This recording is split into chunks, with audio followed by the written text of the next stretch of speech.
Hello बच्चों, कैसे हैं आप सभी। दोस्तों अभी 10th एमपी बोर्ड का गणित का पेपर हो चुका है और हम यहाँ पर देख रहे हैं ऑब्जेक्टिव के सही आंसर, ताकि आप जल्दी से मुझे बता पाएंगे कि आपके कितने ऑब्जेक्टिव सही हैं। पेपर तो बहुत इजी आया है। पहला क्वेश्चन है, द्विघात समीकरण का मानक रूप लिखिए। देखिए हम सभी जानते हैं मानक रूप तो सभी बन गया हुआ लगभग ax² plus bx plus c बराबर 0।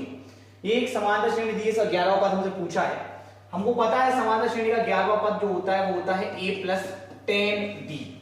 अच्छा, इसमें a जो है वो -3 है और d निकालने के लिए हम -1/2 में से -3 माइनस कर देंगे, तो ये -1/2 प्लस 3 ये आ जाएगा आपका 5/2। तो a का मान -3 और d का मान आपका 5/2। 2 एकम 2, 2 पंचे 10, 25 25 में से 3 जाएगा तो 22, तो इसका सही जवाब आ जाएगा 22। आई होप आपने सही किया होगा। शंकु की त्रिज्या हो जाएगा, तो बहुत कंफ्यूज किया है कि रियल सूत्र उन्होंने लास्ट में दे दिया है कि L बराबर √r² प्लस h²। लगभग सबका ही सही हो गया होगा, बस कोई जल्दी में ना हो। आगे बढ़ते हैं। 6 और 20 का HCF हम सभी जानते हैं, HCF माने हाईएस्ट कॉमन फैक्टर। तो जो 6 और 20 में सबसे अच्छा कॉमन आएगा वो है 2। 6 में से भी कॉमन आ जाएगा और 20 में से भी, और कुछ तो कॉमन आएगा नहीं दोनों में से, तो HCF 2 हो गया। त्रिघात बहुपद के कितने शून्य होते, बच्चे को पता है 3 होते, कोई दिक्कत की बात नहीं। समीकरण निकाय का अद्वितीय हल की शर्त a1/a2 बराबर नहीं है b1/b2, इसके अलावा और कुछ नहीं लगाना है हमें। आगे बढ़ते हैं।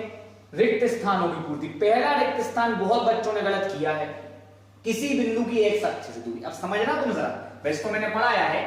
जैसे ये बिंदु है तुम्हारे पास 3, 4, तो ये x अक्ष पे कितना काटेगा 3 और y अक्ष पे कितना काटेगा 4। लेकिन ये जो दूरी है, ये वाली दूरी 3 है और ये वाली दूरी 4 है, मतलब x अक्ष से दूरी मतलब 4, मतलब y निर्देशांक मतलब कोटि। तो किसी बिंदु की x अक्ष से दूरी उसकी कोटि कहलाती। मुझे पता है कई लोगों ने इसको गलत किया है और कई लोग अब दुख मना रहे होंगे, लेकिन मैंने क्लास में बहुत ध्यान से पढ़ाया था कि x अक्ष से दूरी माने कोटि और y अक्ष से दूरी मतलब भुज। वापस आ जाते हैं। एक निश्चित घटना की प्रायिकता बच्चे को पता है कि 1 होती है। करनी दो एक अपरिमेय संख्या है। अब आ जाते हैं। श्रीधराचार्य ने एक सूत्र प्रतिपादित किया, जिसे अब हम द्विघात सूत्र, ये बात मैंने आपको बताई थी बकायदा, हर बार केवल सूत्र वाले का नाम आता है, इस बार द्विघात सूत्र के नाम से।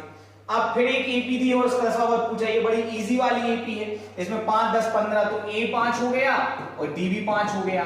अब इसमें 10वां पद पूछा है, तो 10वां पद होता है आपका a प्लस 9d, पर चूंकि दोनों ही 5 है तो 5 और 5 नाम 45 और 5 50, तो इसका सही जवाब आ जाएगा 50। बहुत आसान था ये क्वेश्चन, 10, 15 दिया हुआ है। सभी खाली स्थान त्रिभुज समरूप होते हैं, इसमें आ जाएगा समबाहु। सभी समबाहु त्रिभुज समरूप होते हैं। दोस्तों आगे देखेंगे। सही जोड़ियों में पूछा 9 sec² a - 10²। इसमें से 9 कॉमन ले लेंगे, है ना, और sec² a - 10² बचेगा। बच्चा जानता है कि sec² a - 10² क्या होता है, 1 होता है, तो 9 × 1 आपका 9 हो जाएगा। तो ये आ जाएगा आपका पहले का D। दूसरा है बिंदु 0, 4 और 3 के बीच की दूरी का सूत्र लगा देंगे, निकल आएगा 0 में से 3 गया 3 का स्क्वायर, 4 में से 0 गया 4 का स्क्वायर, 3 त्रिका 9 और 16, 16 और 9 25, 25 का वर्गमूल क्या आ गया 5। देखिए दोस्तों, यहाँ जल्दी बताने का प्रयास किया जा रहा है, समझाने का प्रयास नहीं किया जा रहा है, ठीक है।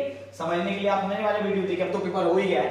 घनाभ का आयतन सबको पता है, लंबाई गुणे चौड़ाई गुणे ऊंचाई। अब एबीसी होता है, इनने यहाँ बीएसी लिख दिया, तो क्या ही फर्क पड़ता है, ठीक है। तो ये हो गया आपका घनाभ का आयतन बीएसी, और जो मैंने आपको बताया दूसरा ये 5 आ जाएगा। चलो अब आ जाते वर्ग का क्षेत्रफल a²। बिल्कुल इजी है ये वाला, वर्ग का क्षेत्रफल आ जाएगा a²। sin² a plus cos² a, भाई बच्चे को पता है 1 होता है, ये तो हम लोग याद ही करके जाते हैं।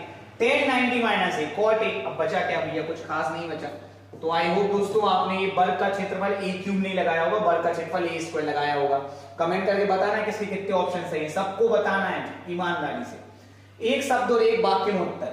पांसे को एक बार फेंकने पर 8 प्राप्त करने। आपको भी पता है पांसे पे 1, 2, 3, 4, 5, 6 आता है, 8 तो कभी आता नहीं है, तो ये प्रायिकता हो गई आपकी 0। उत्तर इसका हो जाएगा 0। 20 और 40 का वर्ग चिन्ह मतलब मध्य बिंदु, 20 और 40 के बीच में क्या आता है 30 आता है, तो इसका उत्तर हो जाएगा 30। इसका विविक्त कर का सूत्र मेरे हिसाब से आपने सही लिखा होगा, विविक्त कर b बराबर b b² minus 4ac, under root नहीं लगाना है, ध्यान रखना है। एपी के n पदों के योग का सूत्र तो अपन लिख देते हैं, Sn बराबर n/2 2a plus n minus 1 into D. हाँ, n प्लस l a, आप चाहें इसके अलावा तो ये भी लिख सकते हैं n/2 a प्लस l, जो भी लिखा हुआ आपको नंबर मिलेंगे, पर ये ज्यादा पॉपुलर होता है, इसको लिखना चाहिए। उन्नयन कोण की परिभाषा बच्चों ये आप सुन लीजिए कि जब देखिए ये आपकी क्षैतिज, ये आपका नेत्र है, ये आपकी क्षैतिज रेखा हो गई, और क्षैतिज रेखा के ऊपर कोई वस्तु रखी है, तो वस्तु को मिलाने वाली रेखा हो गई दृष्टि रेखा। तो जब हम क्षैतिज रेखा से ऊपर रखी किसी वस्तु को देखते हैं, जब हम क्षैतिज रेखा से ऊपर रखी किसी वस्तु को देखते हैं, तो क्षैतिज रेखा और दृष्टि रेखा के बीच बनने वाला कोण उन्नयन कोण कहलाता है। आपने अपने अपने आप से लिखी होगी, पर मीनिंग सबका यही निकलेगा। स्पर्श रेखा और वृत्त के उभयनिष्ठ बिंदु को, ये भाई वृत्त हो गया, इसकी स्पर्श रेखा हो, इनको उभयनिष्ठ बिंदु को हम कहते हैं स्पर्श बिंदु। ये तो वैसे बहुत पॉपुलर क्वेश्चन है, लगभग हर चीज में आ रहा है, परीक्षा बोर्ड की साइड में भी था। आगे बढ़ते हैं। स्पर्श रेखा और छेदक रेखा एक ही है भाई, ऐसे कैसे एक है? बिल्कुल एक नहीं है, दोनों अलग अलग है, तो ये असत्य है। ठीक है, स्पर्श रेखा ही छेदक रेखा ये नहीं चलता, उल्टा होता, छेदक रेखा ही का विशेष स्थिति स्पर्श रेखा तो बात करते।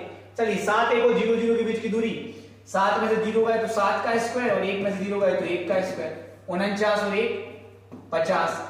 और जैसा कि हम जानते हैं कि 50 को हम लिख सकते हैं 25 गुणित करें 2, तो 25 का वर्गमूल आ जाएगा 5, तो 5 का ऋण 2, ये बिल्कुल पूरे तरीके से सत्य है। शंकु का आयतन बेलन के आयतन का आधा होता है, गलत, 1/3 होता है, तो ये वाला हो गया असत्य। दो समरूप त्रिभुजों की संगत भुजाएं समानुपाती होती, भाई सबको पता है संगत भुजाएं समानुपाती होती है, तो ये सत्य है। समरूप त्रिभुजों के क्षेत्रफल का अनुपात उनकी संगत भुजाओं के अनुपात के, नहीं, वर्गों के अनुपात के बराबर होता है, तो ये वाला भी हो गया असत्य। अब आते हैं आगे। दृष्टि रेखा प्रेक्षक की आंख को उस वस्तु के बिंदु से मिलाने वाली रेखा होती है, बिल्कुल सही। प्रेक्षक की आंख को अपन वस्तु से मिलाएंगे तो कौन सी रेखा बनेगी? दृष्टि रेखा, तो ये भी आ गया सत्य। तो दोस्तों ये रहे आपके ऑब्जेक्टिव के आंसर। जल्दी से मुझे बताइए किसके कितने ऑब्जेक्टिव सही हैं। अगले पेपर में नया वीडियो। Thank you.